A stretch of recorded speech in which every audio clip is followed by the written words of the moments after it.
Marion Knight are the two down linemen in a very interesting Marion Knight finally making... Have you heard of Marion Knight, the former professional football player? Well, what about Suge Knight, former co-founder and CEO of Death Row Records, the big man who catapulted the rise of gangster rap before he ended up behind bars? People ask me if I know who killed Tupac. Tupac not dead.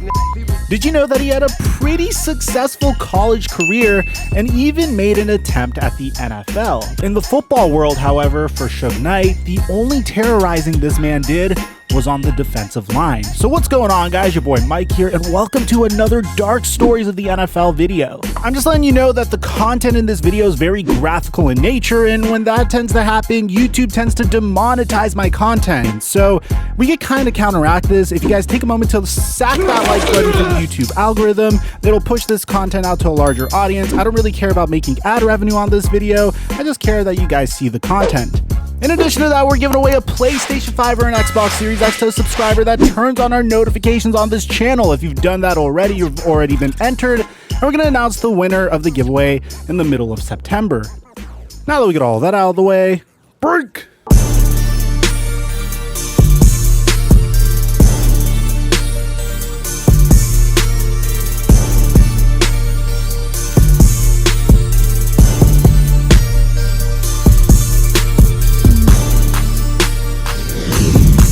Mic check 1 2 1 2. What's going on, everybody? In order to really understand how Suge Knight got into the game of football, we have to go all the way back to the man's roots, which eventually would steer him into the direction of becoming one of the kings of West Coast hip hop. So Suge Knight was born in Compton, California, nicknamed Sugar Bear by his friends and family when he was a young boy. It was eventually shortened to Suge as he grew into a very intimidating young man. The youngest of the three Knight kids, and as the only boy, his mother Maxine Knight knew that her son wouldn't settle for anything less than a pocket full of cash and a row full of big diamonds. Maxine told the New York Times in 1996 that Suge always liked gold, and he was careful about his appearance. And he always said, "Mom, one day I'm going to live in a house with a second floor and I'll have a lot of cars." Knight attended high school at Linwood and was a major contributor on the defensive line and a star in track and field. He would go on to play 2 years of football at El Camino College, a junior college down the road, before a major university took a chance on him.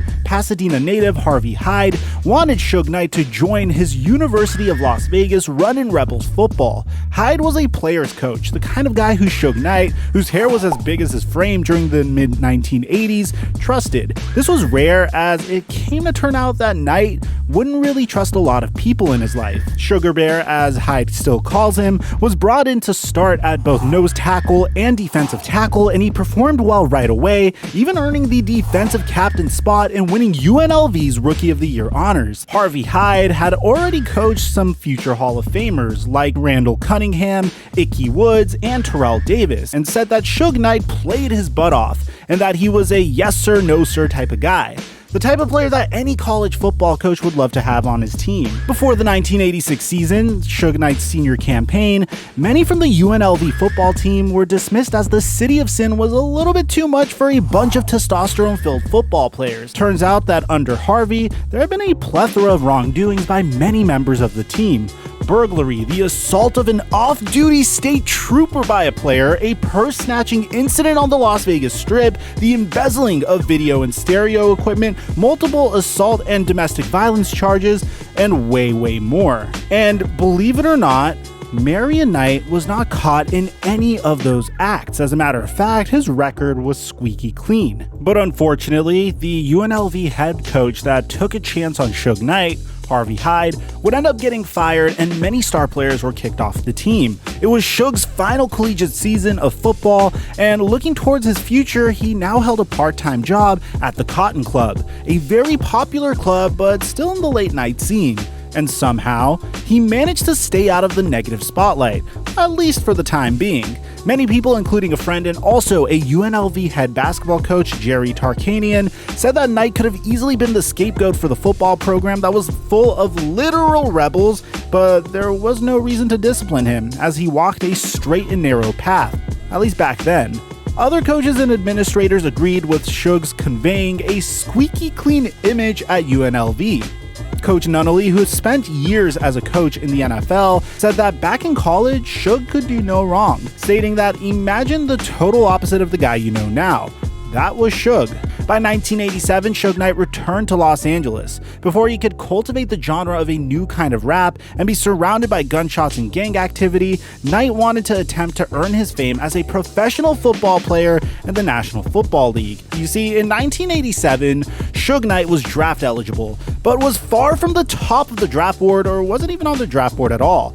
And this is probably because it was a strong draft class, but far from the best that there ever was. I mean, to give you an idea of how this draft class was, the number one overall pick in the 1987 NFL draft was University of Miami quarterback Vinny Testaverde, who would play until he was 44 years old and was more of a journeyman quarterback throughout his career. 335 picks were announced, but Marion Knight's name was not one of them. He did receive an invite to training camp by the Los Angeles Rams, but would eventually get cut. But that wouldn't be the end of Suge Knight's career, as he would eventually get the phone call for the show, but his time in the NFL would look nearly identical to a scene of the movie The Replacements.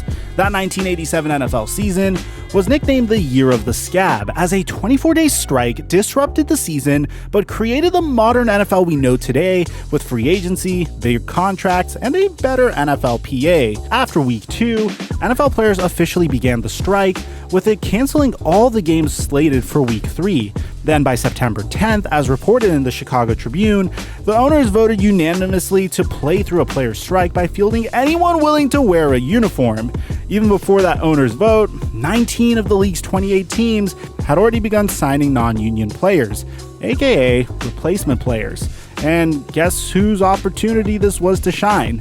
Suge Knight became one of those so-called scabs as he was asked to join the Los Angeles Rams. Chris Dufresne, who was a longtime sports writer for the LA Times, said, "I have no recollection of Suge being there. I must have seen him, but why would I remember him? How would anyone know who he was at the time? He was one of the guys that the Rams players were throwing eggs at." The replacement players all over NFL cities like Knight were terrorized and not just having eggs thrown at them. In Kansas City, the linebacker and other Union players were surrounding fill-in players and aiming unloaded shotguns as their replacements walked into practice. Back in LA, where Knight was preparing to play, offensive tackle Robert Cox smashed the window of a van full of replacement players after a group of Union players surrounded the vehicle and began violently rocking it. Knight, at age 22, suited up and officially logged minutes in 2 games as a member of the LA Rams. First in a game against the Pittsburgh Steelers and then against the Atlanta Falcons. It's hard to find his full stat line, but when you painstakingly watch the tape, it consists of Knight appearing in 8 plays, making no tackles or sacks, and being dinged with 1 penalty. Not much action, barely worthy of a drink of Gatorade. Then, just like that, in October of 1987, the strike was over because in 1987, Suge Knight was no longer a football player, but an aspiring businessman with a bit of a mean streak. He allegedly cut off his girlfriend's ponytail in the driveway of her mother's home and was arrested for domestic violence. Then, on Halloween, he was arrested for stealing a car, carrying a concealed weapon, and attempted to end a man's life when he shot a man whose car he had stolen. Somehow Knight dodged any serious jail time, and the felonies were reduced to misdemeanors, and he received only a $1,000 fine and 3 years probation. By 1988, Suge Knight had completely pivoted away from football and into the entertainment industry, first beginning as a bodyguard for the like of music stars such as Bobby Brown. Then he attempted to break into the scene by promoting rap shows in downtown LA, and in 1991, Knight would become the bodyguard and the manager for Dre's ghostwriter DOC. Dr. Dre and the DOC of NWA left Ruthless Records, ran by Eazy-E, apparently because Knight and a friend influenced their release with some big boy intimidation thanks to showcasing their accessories consisting of lead pipes and baseball bats. Thus, Death Row Records was founded, and it propelled Suge Knight into music production infamy. Dre's 1992 album The Chronic went triple platinum, and Dre's protege, Snoop Dogg's Doggy Style, soon rose to smashing success, and Suge Knight reaped the rewards. Death Row was rolling, and kids from the hood all the way to white kids from the heartland couldn't get enough of the West Coast rap scene and the rival East Coast rap scene as well. In 1991, he held Vanilla Ice over a balcony by his ankles while forcing him to sign the rights of Ice Ice Baby to Knight's music publishing business, as it was co-written by one of Knight's artists. In September of 1996, the MGM Grand Hotel security cameras caught Knight and others, including West Coast rapper Tupac Shakur, assaulting a rival gang member, Orlando Baby Lane Anderson, who was from the Southside Crips. Hours after that incident, a very controversial murder occurred on the streets of Vegas. Knight was driving a black BMW that was stopped at a red light on the corner of Koval Lane and Flamingo Road, with Tupac Shakur in the passenger seat. Then someone, which to this day remains a mystery, grabbed their Glocks when they saw Tupac. From a white Cadillac that pulled up next to Knight's BMW, Tupac was gunned down, 4 bullets hitting him, 2 bullets entering his chest, which ultimately caused his death days later. Suge Knight was grazed by bullet fragments. Even surrounded by controversy, Suge's old football coach Wayne Nunnally, just 3 days after the incidents occurred in 1996, defended his former player and told the Las Vegas Sun that Suge Knight wasn't a problem guy at all. You didn't really see that street roughness in him. Then, Hyde, Knight's coach in 1986, added a few days after the Vegas incident, "That's been 11 years and I really don't know much about Suge Knight's life after football. He played for me and he gave 100%, and that's the thing I judge a man by." Suge Knight was sentenced to over 9 years in prison for the assault at that Las Vegas hotel the night of Tupac's murder, but was released in 2001. In 1997, East Coast rapper Biggie Smalls was at an event in Los Angeles where he was shot and killed, and even though Knight was behind bars, he was penned as a suspect with revenge as a motive. Even though it had been years since he has been on a football field, his memories of the gridiron and perhaps a metaphor for what he was doing in real life lived within Suge Knight. He told comedian Jay Moore in 2001, "You get the quarterback, you stick your hand in his helmet and peel the skin back off." Shortly after he was released from prison in 2002, he was convicted of consorting with a gang member and put back in jail for a couple of months. Then in 2003, Suge Knight tackled a parking attendant in LA and was back behind bars for nearly a year. He was again arrested in 2005 and then was shot in the leg at Kanye West's pre-VMA party later that year. As for Coach Hyde, who only saw Knight as a football star, he was quoted a few years ago saying, "You can't get me to say anything negative about Suge Knight. Whatever somebody is accused of, he's still a football player of mine. He's still part of the family when I was at UNLV." He then continues saying that, "I'm not endorsing all the certain things they accuse him of because I really don't know. I have no idea. He doesn't judge me and I don't judge him. We just have our old feelings of each other." In 2015, it all finally caught up with Suge Knight. Just 9 miles from where he was a standout on the high school football field at Tam's Burgers, Knight was accused of running over 2 men in a Ford F-150 truck in the parking lot of a burger stand. Terry Carter, a 55-year-old friend, was killed. Suge was then placed in a LA County jail where he awaited a trial in which he would claim self-defense, and Knight pleaded no contest to voluntary manslaughter. He was sentenced to 22 years for running over Carter and then 6 additional years because it was Knight's 3rd strike under California's 3-strike law. Dufresne, the former LA Times sports reporter, said it best: "Marion Knight, out of UNLV, who did what a lot of guys did and had a dream to play in the NFL, and maybe he didn't understand what the players were fighting for. He was just another guy." As for Knight, as recent as 2017, he joked with Deadspin that he could still suit up for an NFL team, saying, "I think I could strap up and intimidate most of those guys." By the time Suge Knight is eligible for parole from the San Diego prison he's locked away in, he'll be 72 years old.